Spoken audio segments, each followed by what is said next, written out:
तो बच्चों आज हमारे पास है क्लास टेंथ का मैथमेटिक्स का paper set D of HBSC Haryana board का पेपर है। चलो सोल्व करते हैं। फर्स्ट क्वेश्चन देखेंगे बेटा। फर्स्ट क्वेश्चन में हमें दिया गया p² = 72/98 और हमसे पूछा गया है it is then the p is an whole number, integer, rational number and irrational number. तो सिंपल है क्वेश्चन बिल्कुल। आप जरा सोचो p² की वैल्यू हमें क्या दी गई है 72/98। फर्दर अगर मैं दोनों को 2 से डिवाइड कर दूँ ऊपर नीचे, what will I get 36/49। then p will be equal to under the root 36/49 and we can say that this is 6/7। obviously अगर ये आपका फ्रैक्शन के फॉर्म में चेंज हो रही है वैल्यू तो हम कह सकते हैं ये कैसा नंबर है बेटा, it is a rational number. तो the correct option is the option number C. Next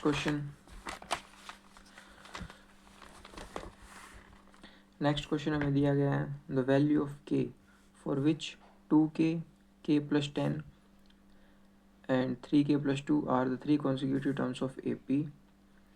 तो अगर आपके पास ये AP की 3 कॉन्जिक्यूटिव टर्म है तो हम कह सकते हैं the twice of the middle term is equal to the sum of the other to.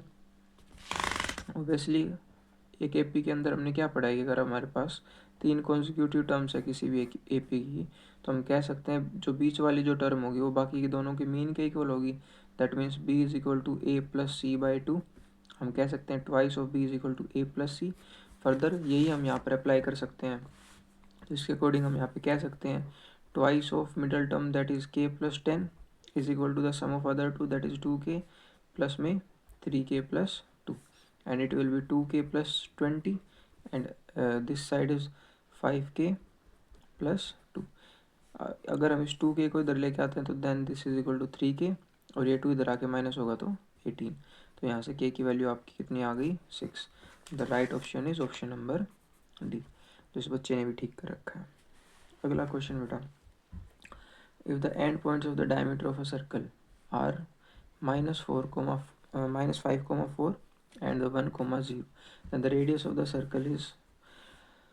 अगर आपके सर्कल के एंड पॉइंट्स अगर आपके सर्कल के डायमीटर के एंड पॉइंट्स आपको दिए गए हैं -5,4 एंड 1,0, देन हम कह सकते हैं कि अगर आपको रेडियस की लेंथ फाइंड करनी है तो हमारे पास बेटा 2 तरीके, या तो आप मिडल पॉइंट फाइंड करो जो कि मिड पॉइंट होगा इन दोनों का, फर्दर उसका डिस्टेंस निकालो, या फिर डायरेक्ट ही इसका डिस्टेंस फाइंड करो तो आपके पास डायरेक्ट डायमीटर आ जाएगा। अब उस डायमीटर का हाफ करके हम क्या निकाल सकते हैं रेडियस। तो this one is more better. तो यहाँ पे क्या कर सकते हैं हम इन दोनों के बीच का डायरेक्ट ही डिफरेंस निकाल लेते हैं।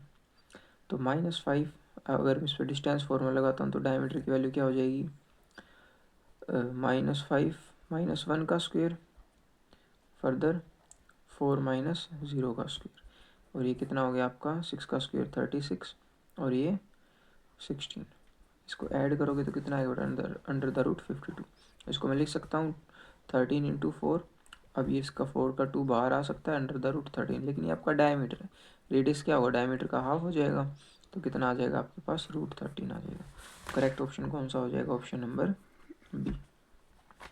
नेक्स्ट क्वेश्चन बेटा, question number 4 the point which divide the line segment joining the point this and this, इसको हम ए मान लेते हैं, इसको बी मान लेते हैं। तो ये ए और बी को ज्वाइन करके जो हमारी लाइन सेगमेंट बनेगी उसको जो पॉइंट डिवाइड कर रहा है वो 1:2 में डिवाइड कर रहा है इंटरनली, तो वो कौन से क्वाड्रेंट में लाया करेगा। तो मान लेते हैं हम ये हमारा ए पॉइंट था, ये हमारा बी पॉइंट था, इसके कोऑर्डिनेट थे 7,-6, इसके कोऑर्डिनेट थे 3,4। अब इसको कोई पॉइंट अगर आर डिवाइड कर रहा है तो इसके कोऑर्डिनेट्स आपको इसके कोऑर्डिनेट्स के अकॉर्डिंग बताना है कि कौन से क्वाड्रेंट में लाया करेगा।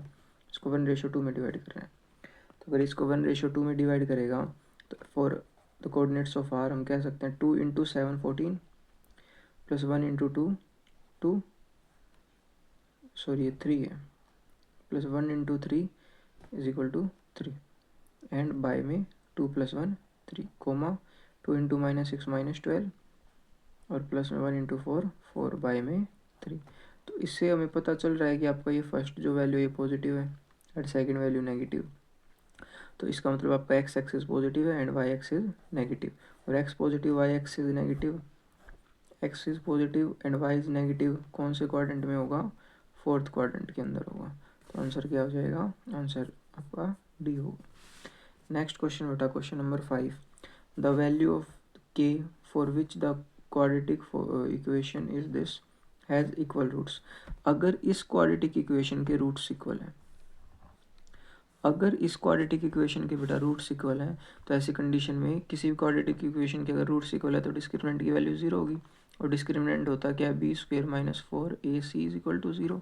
इसका मतलब b² की वैल्यू 4ac के इक्वल हो जाएगी। तो यहाँ पे आपका b क्या होगा, माइनस का k, माइनस के k का स्क्वेयर करोगे तो k का स्क्वेयर हो जाएगा। फर्दर 4 टाइम्स a की वैल्यू क्या होगी यहाँ पे 2, देन 2 एंड c की वैल्यू क्या होगी बेटा, कॉन्स्टेंट, ये आपका k हो जाएगी। तो आंसर क्या आ जाएगा, k² is equal to 8 times k। लेकिन अगर मैं k को इधर लेता हूँ, k² - 8k is equal to 0, तो k कॉमन आ सकता है बेटा हमारे पास, k - 8 इज इक्वल टू 0। तो k की वैल्यू 0 भी हो सकती है एंड k की वैल्यू 8 भी हो सकती है। यहाँ पर बच्चे मेजरली क्या मिस्टेक करते हैं कि इस k से इस k को काट देते हैं, फर्दर k की वैल्यू उनकी सिर्फ एक ही आती है 8, जबकि हमारा सिर्फ 8 आंसर नहीं है, आपके यहाँ पे 2 आंसर हो सकते हैं बेटा, एक 0 एंड 1 8। तो करेक्ट आंसर क्या होना चाहिए इसका, 0,8, ना कि दिस वन। ठीक है भाई। अगला क्वेश्चन, क्वेश्चन नंबर 6 बेटा, क्वेश्चन नंबर 6 में हमें एक फिगर दी गई है, ट्राइंगल ABC के अंदर एक पैरेलल लाइन दी गई है, यहाँ पे DE is parallel to BC, तो ये आपकी DE है, ये पैरेलल है इस BC की। इन्होंने बोला है फर्दर AD की लेंथ आपकी 3 होगी, BD की length BD is this one that is 4 and BC is this one that is 14। Then आपको DE निकालनी है, DE इज दिस वन। तो यहाँ पर हमें सिंपल दिख रहा है कि अगर ये लाइनें पैरेलल हैं तो आप BPT का यूज़ भी कर सकते हो और सिमिलैरिटी का भी यूज़ कर सकते हो। तो अगर ये लाइनें पैरेलल हैं तो यहाँ पर ये एंगल सेम होंगे, ये एंगल सेम होंगे, तो ये दोनों ट्राइंगल सिमिलर होंगे, और अगर ये दोनों ट्राइंगल आपके सिमिलर हैं, इसका मतलब यहाँ पे इनकी साइड्स का रेशो कैसा होगा, इक्वल होगा। तो हम कह सकते हैं कि AD अपॉन में AB किसके इक्वल होगा बेटा, DE अपॉन में BC। तो DE की वैल्यू ही तो हमें चाहिए, बाकी वैल्यूज पुट कर दो। AD की वैल्यू कितनी थी, अब हमें नहीं पता भाई AD की वैल्यू कितनी होगी और इसकी कंप्लीट की कितनी होगी। तो 2 तरीके हैं, या तो आप डायरेक्ट रेशो की फॉर्म में भी लिख सकते हो, या फिर इन वैल्यूज़ को लेट भी कर सकते हो। एग्जाम्पल के लिए अगर मैं AD को, अगर मुझे देखो इन्होंने हमें AD और DB का रेशो दिया है ना, एग्जैक्ट वैल्यू ही दी है हमें। तो AD की वैल्यू 3 दी है, DB की वैल्यू कितनी दी है 4, तो टोटल AB की वैल्यू कितनी हो जाएगी 7। तो ऊपर 3 आ गया, नीचे क्या आ गया 7, इज इक्वल टू DE की वैल्यू कितनी होगी, D की वैल्यू हमें निकालें, BC की वैल्यू कितनी होगी 14।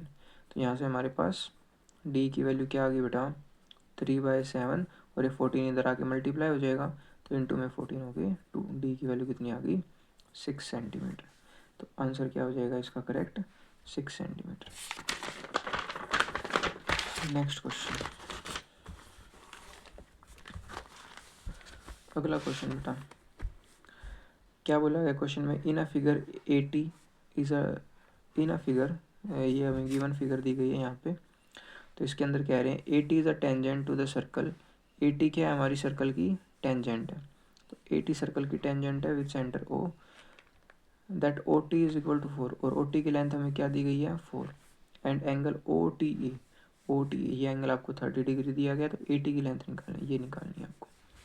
ठीक है भाई। तो ये लेंथ कैसे निकाल सकते हैं बेटा, ये आपका सेंटर से इस T पॉइंट तक का डिस्टेंस हो गया, ये आपका टेंजेंट और इस सर्कल के बीच का इंटरसेक्टिंग पॉइंट हो गया। तो टेंजेंट सर्कल को जिस पॉइंट पर टच करेगी, वहाँ से अगर आप रेडियस के बीच का एंगल देखोगे तो हमेशा 90 होता है, क्योंकि हमें पता है कि कोई भी टेंजेंट हो सर्कल के ऊपर, सर्कल के रेडियस के साथ on the point of contact कितने डिग्री का एंगल फॉर्म करता है, हमेशा 90 डिग्री करता है। तो अगर ये 90 डिग्री का, इसका मतलब ये राइट एंगल ट्राइंगल होगा, और अगर ये राइट एंगल ट्राइंगल होगा बेटा, तो इसमें आप ट्रिग्नोमेट्रिक रेशियोज़ का यूज़ कर सकते हो ये 80 फाइंड करने के लिए। तो ट्रिग्नोमेट्रिक रेशियोज़ के अकॉर्डिंग हम कह सकते हैं यहाँ पे कि भाई 10, अगर मैं 30 डिग्री का यूज़ कर रहा हूँ, मेरे पास ये हाइपोटेनस है और मुझे 30 डिग्री के साथ वाली साइड मतलब क्या निकालना है, बेस निकालना है। तो मैं कह सकता हूँ बेस और हाइपोटेनस के बीच में रिलेशन कौन बताएगा मुझे, कोस बताएगा। तो कोस 30 की वैल्यू कितनी होगी यहाँ पे, कोस 30 की वैल्यू बेस मतलब 80 अपॉन में हाइपोटेनस मतलब 40। कोस 30 होता है कितना बेटा, कोस 30 की वैल्यू होती है √3/2 इज इक्वल टू 80 की वैल्यू कितनी होगी मुझे फाइंड करनी है, और 40 की वैल्यू मुझे 4 दे रखी है।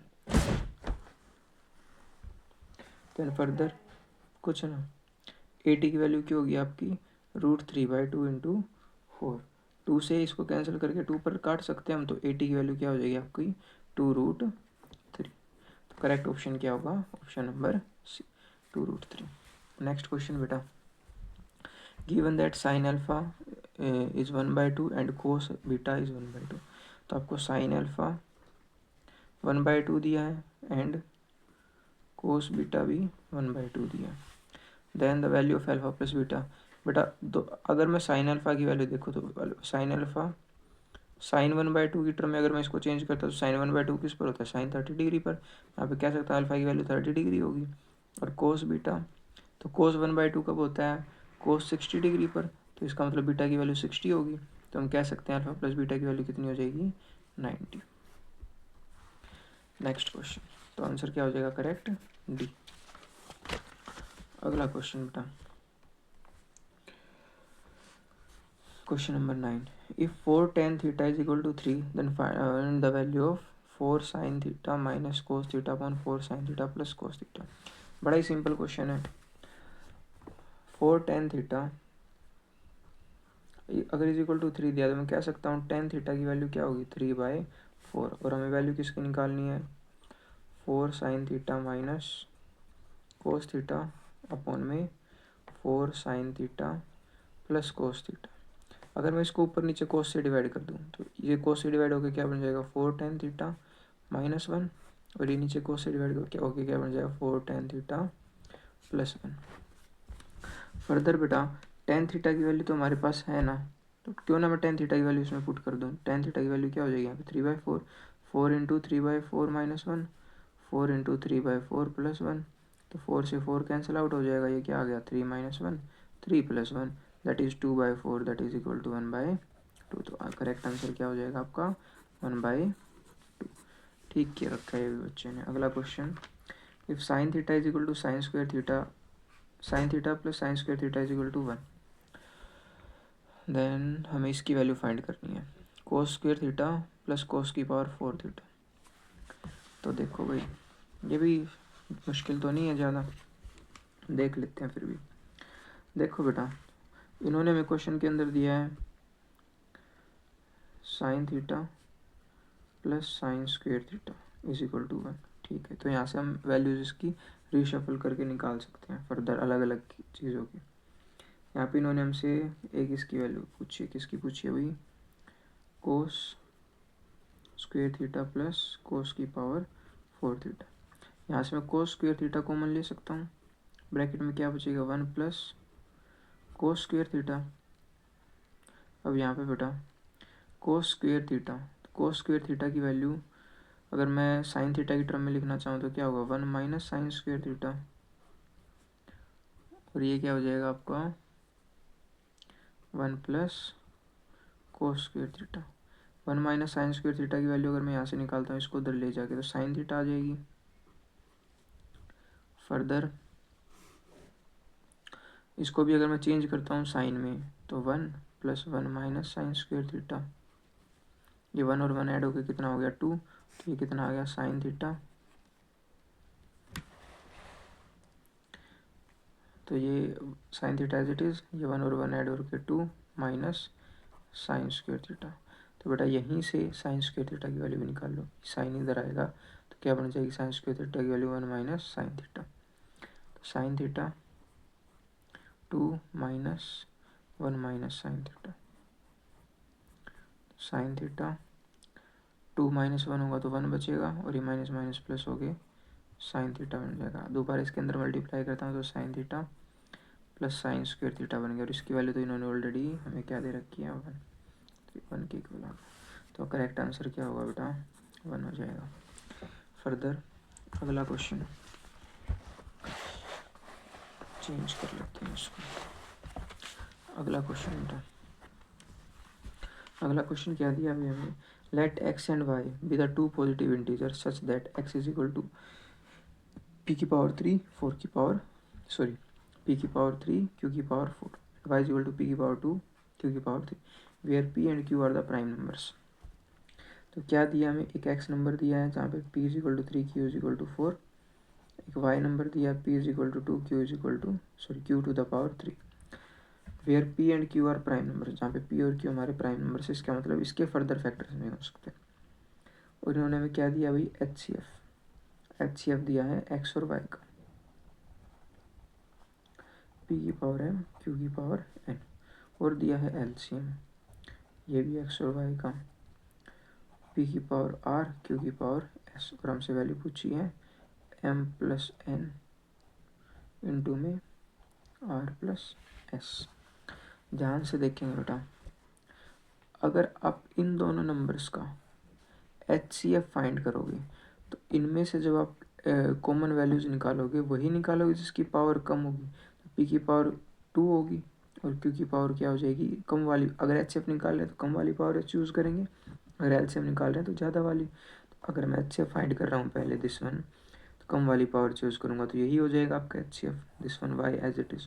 तो ये HCF होगा। तो इसके होगा जब मैं इसके साथ कंपेयर करूँगा p की पावर और q की पावर n के साथ, तो यहाँ से m की वैल्यू कितनी आ जाएगी 2, n की वैल्यू कितनी आ जाएगी 3। तो m की 2 n की 3, और ये सिंपली आप नोटिस करोगे कि यहाँ पे भी p की पावर ज़्यादा है, यहाँ पे q की पावर भी ज़्यादा है, तो यही आपका क्या हो जाएगा LCM हो जाएगा। तो इसको जब मैं इसके साथ कंपेयर करूँगा तो r की वैल्यू क्या हो जाएगी 3 और s की वैल्यू क्या आ जाएगी 4। तो ये कितना हो गया 5 इंटू 7, कितना आ गया आंसर 35 हो गया क्वेश्चन। 35 ऑप्शन में है ये दिस वन, ये आपका करेक्ट आंसर होगा। नेक्स्ट क्वेश्चन बेटा,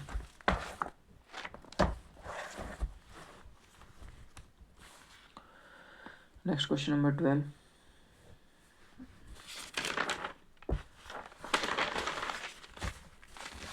ये question number 12, if alpha and beta are the zeros of the polynomial, अगर आपके अल्फा और बीटा इस पोलिनोमियल के जीरोज हैं तो हमें बताना है कि 1 by alpha plus 1 by beta किसके इक्वल होगा। बेटा बड़ा सिंपल क्वेश्चन है, यहाँ पे अल्फा और बीटा की वैल्यू सोल्व करके फाइंड आउट करने की आवश्यकता नहीं है।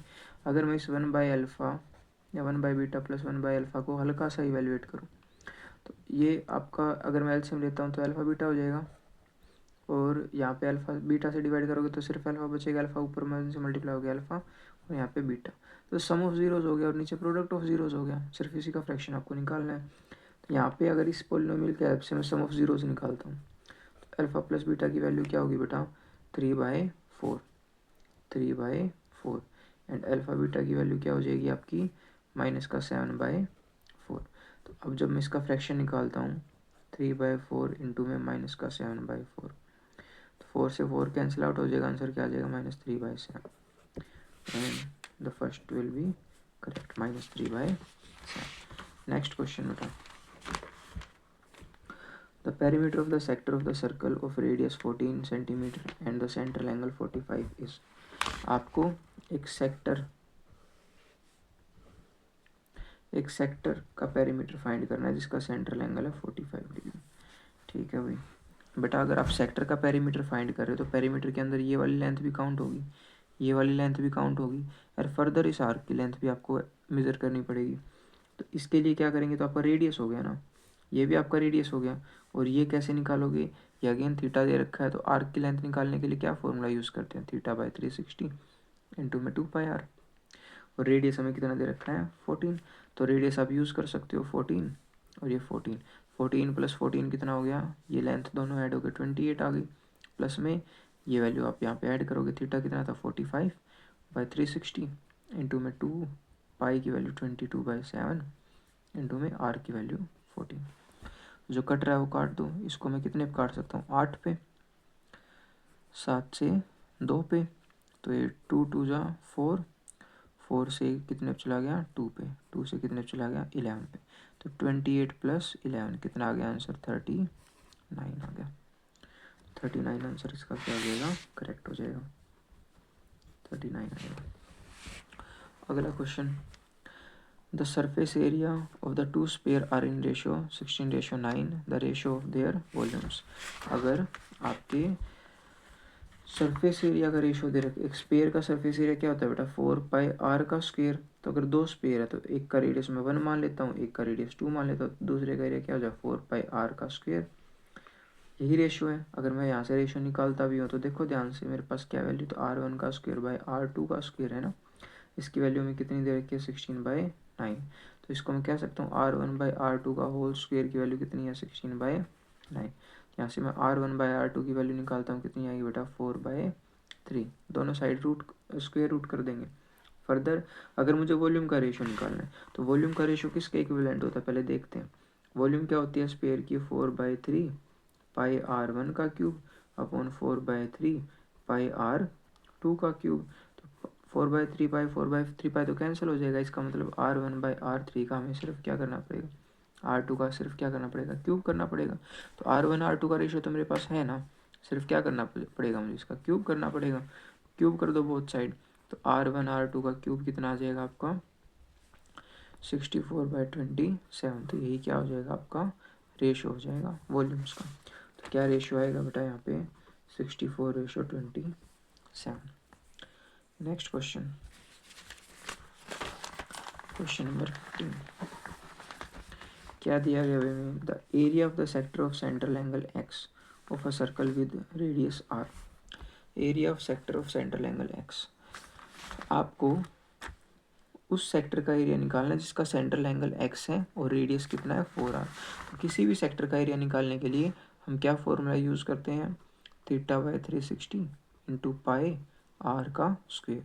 तो थीटा इन्होंने हमें कितना दिया है एक्स दिया है और रेडियस हमें 4r दिया है, थीटा की जगह एक्स पुट कर दो, x/360 into pi into r का स्क्वेयर, आर की वैल्यू क्या है 4r का स्क्वेयर, तो x/360 into pi into 16r का स्क्वेयर, तो जिससे कट रहा है उससे हम काट भी सकते हैं इसको, किससे काटे 4 से काट लो, पहले 4 से काटोगे तो 90 पे, 4 से काटोगे 4, फर्दर 2 से 45 पे, तो आंसर क्या आ गया आपका 2xr स्क्वेयर और साथ में पाई भी है, 2x pi are square upon में 45, दोबारा लिख लेते हैं एक बार, 2πx r स्क्वेयर बाय में 45, ये आपका आंसर हो जाएगा correct. Further this one 2πx r square by 45। Next question बेटा,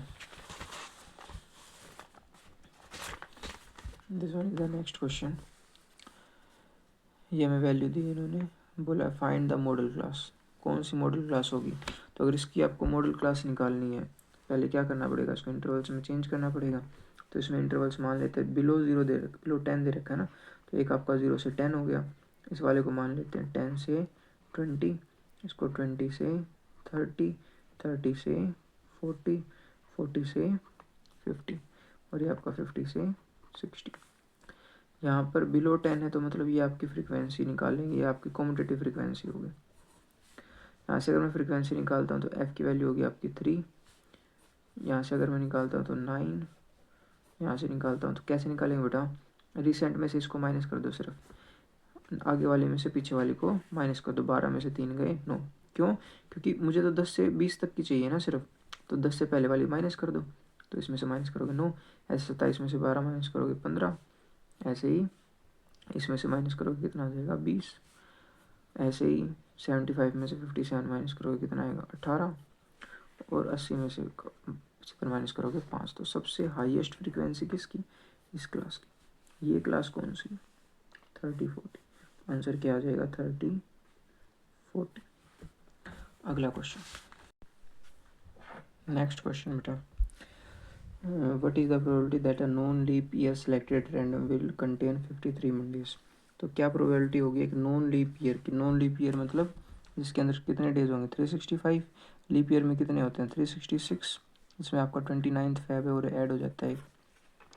तो 365 डेज वाली ईयर के अंदर टोटल क्या प्रोबेबिलिटी होगी कि उसमें मंडेज कितने होंगे 53।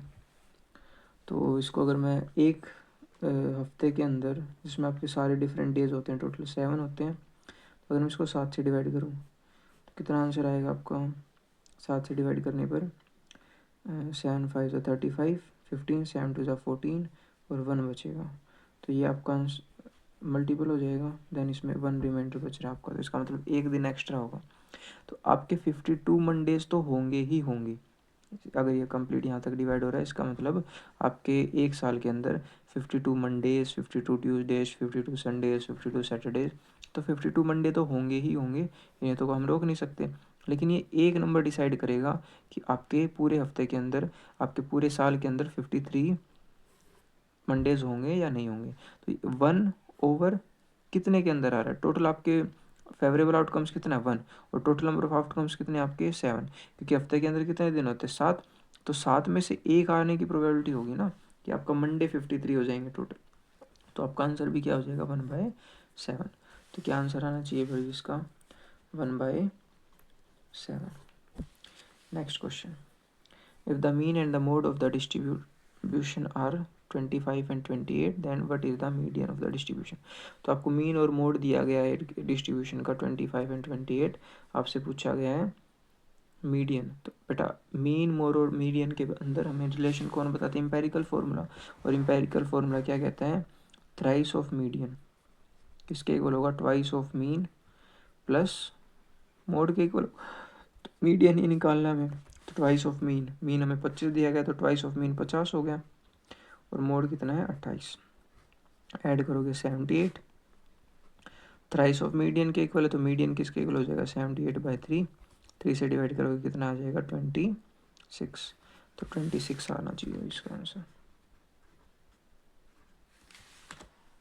नेक्स्ट आपका असर्शन एंड रीजनिंग के 2 क्वेश्चन हो रहे हैं, देन फर्दर हमारे 8 नंबर के सारे क्वेश्चन कंप्लीट हो जाएंगे।